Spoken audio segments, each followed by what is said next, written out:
করিনি। ও ভাই দেখে ঝামেলা হবে, আমার ভাই সেখানে সরে আসবে। ও ভাই তুমি করে দিলে।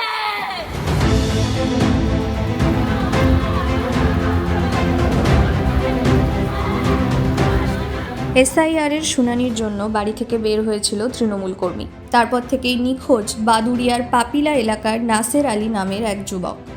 পরিবারের মুখ থেকে শোনা গিয়েছে, এসআইআর সংক্রান্ত একটি ফোন পেয়েই তড়িঘড়ি প্রয়োজনীয় নথিপত্র নিয়ে বাইকে চেপে বাড়ি থেকে বেরিয়ে গিয়েছিলেন নাসের। তবে বিডিও অফিসে নয়, লালকুঠি এলাকায় ডাকা হয়েছিল তাদের ছেলেকে। চিন্তায় পড়ে সেখানেই ছুটে যান তিনি। তারপর থেকেই নিখোঁজ ওই তৃণমূল কর্মী। ছেলের খোঁজ পেতে শুরু থেকে শেষ পুলিশকে গোটা ঘটনা খুলে জানায় পরিবার।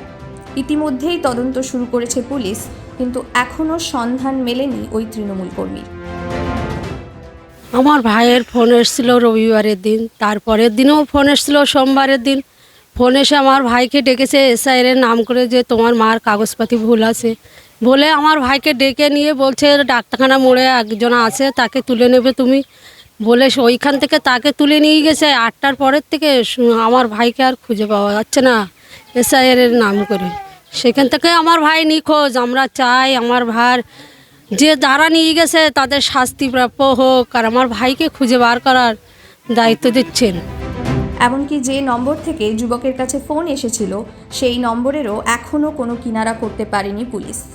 খবর মিলেছে, মঙ্গলবার ওই যুবকের বাইকটি লালকুঠি এলাকার খাল থেকে উদ্ধার করেছে পুলিশ।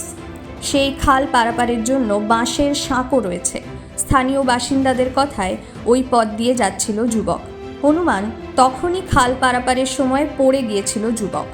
প্রশ্ন উঠছে, যদি এমনটাই হয়ে থাকে তাহলে যুবকের দেহ কোথায়? এই প্রশ্নই এখন ঘুরপাক খাচ্ছে এলাকার মানুষের মনে। এদিকে ছেলের খোঁজ না পেয়ে ভেঙে পড়েছেন নাসের আলীর পরিবার।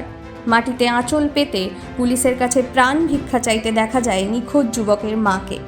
সেই হৃদয় বিদারক দৃশ্যের সাক্ষী থেকেছে গোটা এলাকা।